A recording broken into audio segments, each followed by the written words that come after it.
Boss, nandito tayo ulit. Ipakita ko sa inyo yung unit natin na earth ground clamp, no? Bubuksan natin at ipapakita ko sa inyo.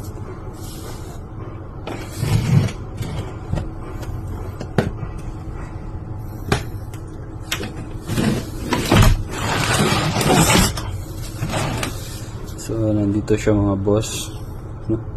So, bubuksan natin.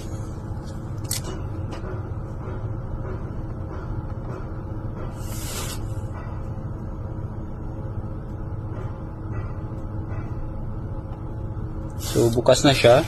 Papakita ko sa inyo yung model niya is Fluke Ground Clamp 1630-2FC. So, ito yung mga boss ginagamit natin sa pagkukuha ng ground resistance, no? Grounding resistance. So, makikita natin dito yung display niya is nakaset to ngayon sa MA, no?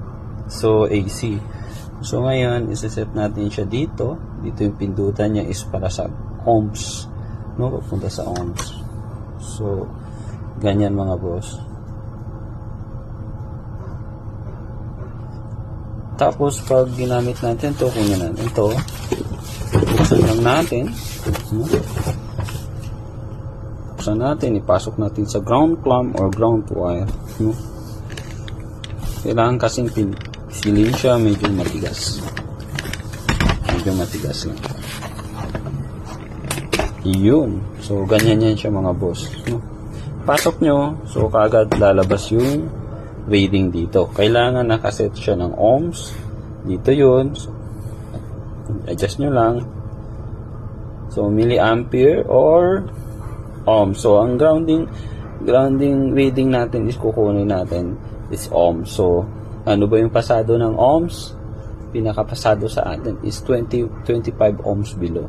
So, dito boss, meron tayong mga meron tayong ditong para i-calibrate natin, no? Ang tawag nito is standard loop resistance for clamp on ground tester. So, ito malalaman natin, may mga ohms siya dito,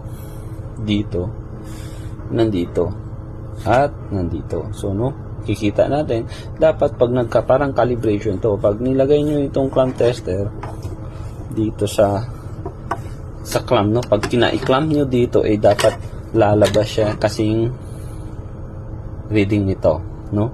Approximately yan. So, magta-testing tayo ng isa at para makita nyo, no? Ano yung reading niya. Buksan natin.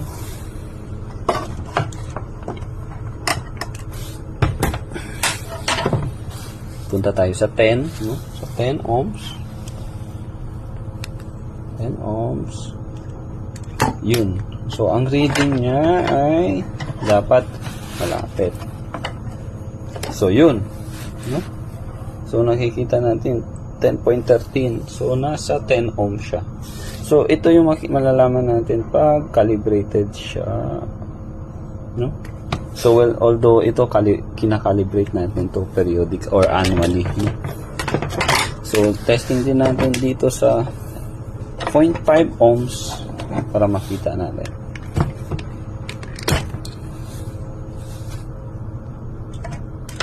Yun.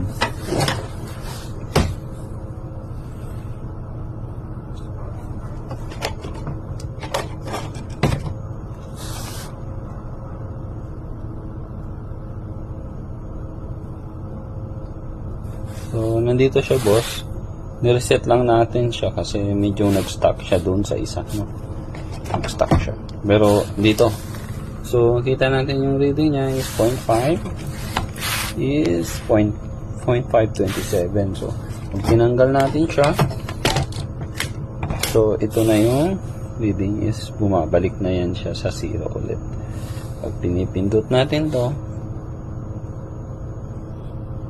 reset natin ulit. So, 0 na siya. No? Mabalik siya 0 pero pumunta siya sa milliamps. So, kailangan pindutin natin to is buksan natin. Yan. Bumalik na siya sa 0. No? Reset na siya back to 0. Okay, yun lang mga boss. Pakita ko sa iyo sa susunod na mismo sa actual grounding. natin itetest. Salamat!